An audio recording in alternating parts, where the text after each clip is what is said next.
Top of the day to you, ladies and gentlemen, boys and girls. We're going to do a little three-way taste test comparison, if you will.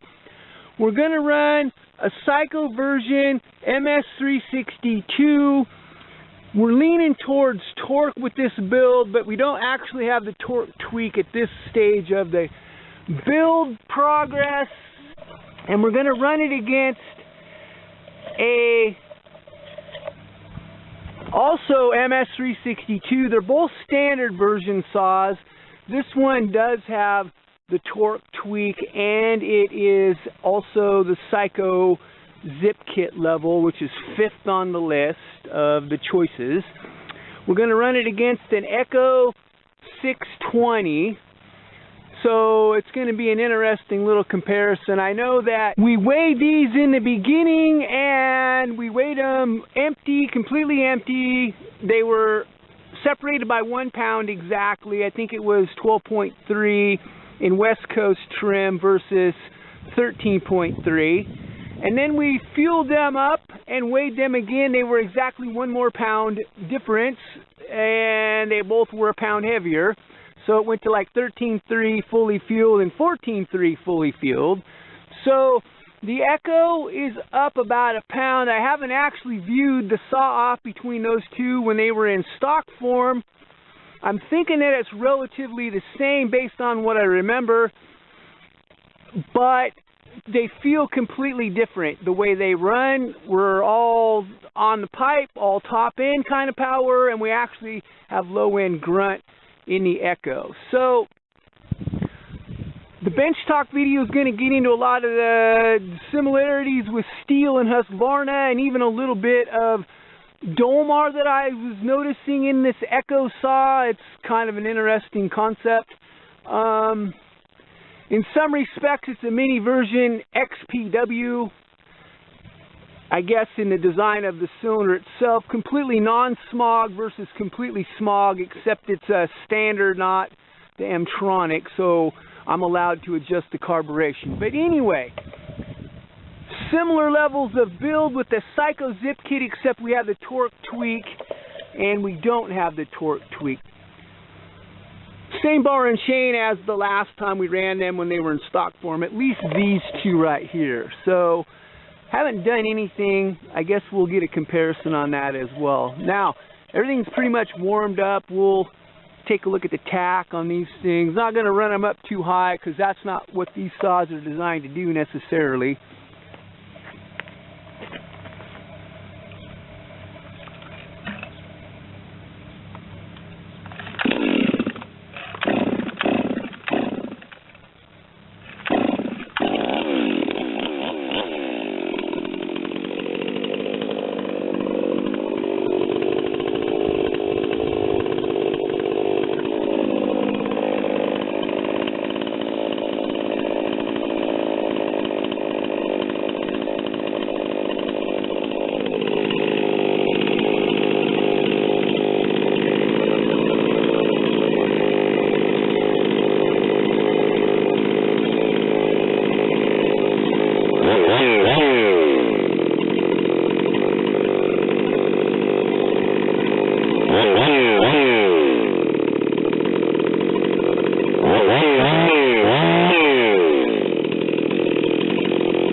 Now, we can hear this thing struggling carburation-wise at 13.56, so that's, I guess, noteworthy, and I'm kind of well pleased, essentially.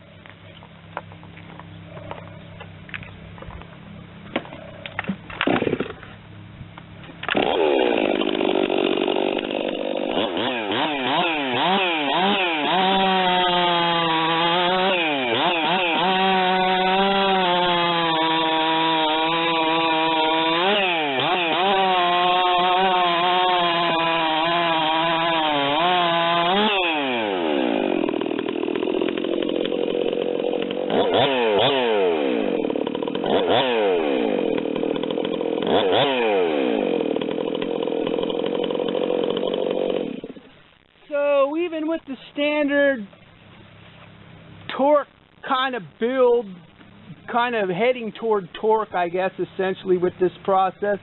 We're moving quite a bit of weight around. I guess that's kind of an impressive operation, at least to me on a personal level. So let's do the bar change, sans the filming, since there's three amigos here.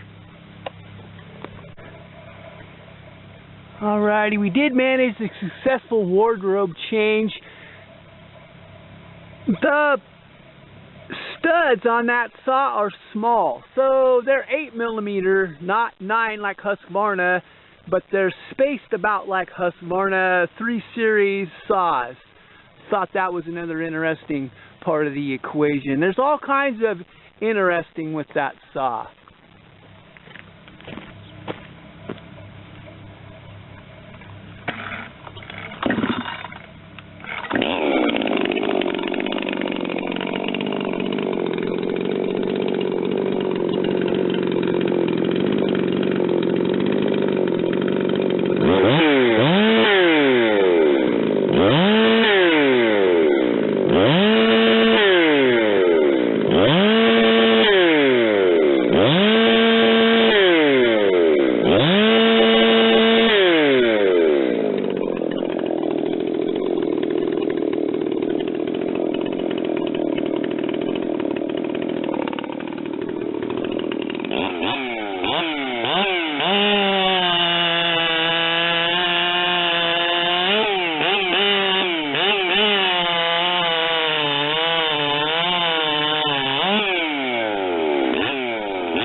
Okay, so this saw has more power than the standard ms362, also built to the same level as this. I can tell through the handlebars. I adjusted the log over quite a bit to affect the leverage that it had on the sawhorses. I don't know if I got it over far enough. I think we might have to adjust it a little bit more, but both of the 362s have K&Ns. This has the complete stock air filter system. I added a little frog skin on the top. I actually had this particular size and design special made for saw applications. I'm thinking, based on what I'm feeling through the handlebars on this saw, it's an animal with a 28.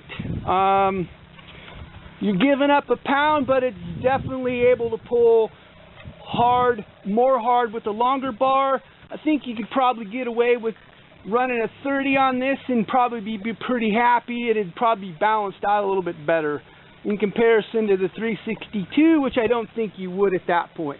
So we're going to cue up the torque tweaked Psy-Ko 362 and see how it compares now. Didn't actually move the log yet. I wanted to leave it in that position until we get done with this test session. So I guess I'm just going to roll through and then we'll have a little discussion here in a minute.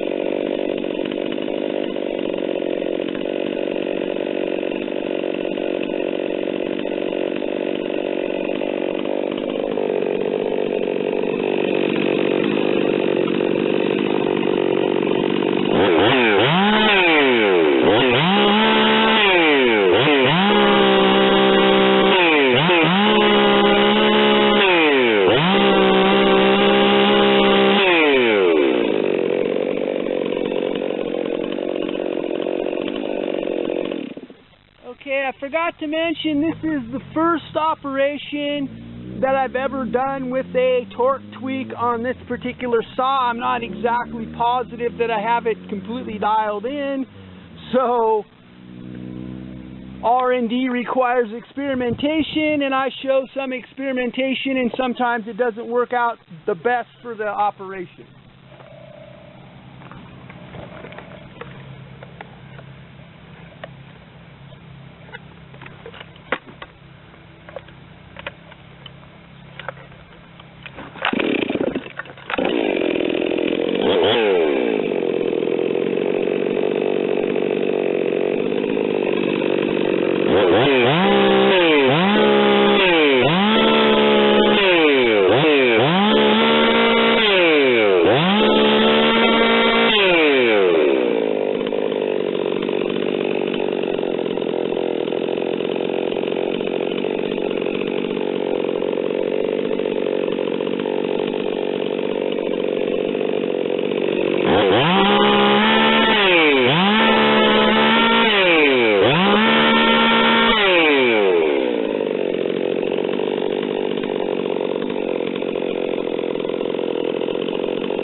Okay, so we watched an unsuccessful test run of the ms362 Psy-Ko-ized with the torque tweak applied. Well, the initial stages anyway. It's gonna have to be, we're gonna have to go back to the drawing boards and do some retweaking, if you will. But on a positive note, the little Echo's a little animal. I don't care what the times end up looking like with these two. We're running on a 12-inch cut or something with the bar buried. The Echo is going to put the hurt on the Stihl, equal level, any point in time. In stock form, they run about the same, but you can definitely feel the low-end difference in the Stihl. Psy-Ko-ized, tuned toward torque. In stock form, the Echo feels different, runs about the same. In zip form, I'm thinking it actually won against the Psy-Ko-ized 362. It feels completely different. You can put a longer bar on that saw, I know for sure, just based on what I'm getting through the handlebars. I kind of mentioned that earlier. It's going to win with a mouthful because it has more low-end power. And so the torque tweak situation is not, I don't even know. It's not refined, I guess, at this point. So we're going to have to go back to the drawing boards and revisit that. We just want to look at these two right here. Super well pleased at the process. So anyway, take a look in the description. I'll post the time runs, what I ended up reading when I was doing the editing process. And it'll have the down to the tenths or something anyway, timed runs for these two. Alright, well thanks for watching this session. Have a blessed day wherever you might be on God's green earth.